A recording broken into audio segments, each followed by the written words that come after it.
কথায় কথায় কিছু মানুষের অভ্যাস আছে, গালি দেয়, আক করলেই গালি দেয়। স্বাভাবিক কথাও গালি ছাড়া কইতার, আর গালি দিয়ে আবার হাসে।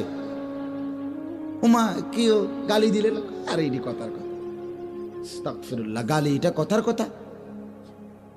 অপরের মা নিয়া বোন নিয়া আপনি যা তা বলে ফেললেন, ছি ছি ছি।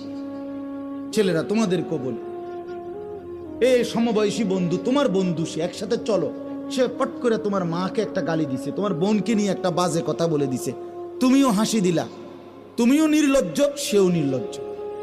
আত্মমর্যাদা যদি থাকে তুমি তার জুতা দিয়ে বাড়ি দিবা, জুতা দিয়া,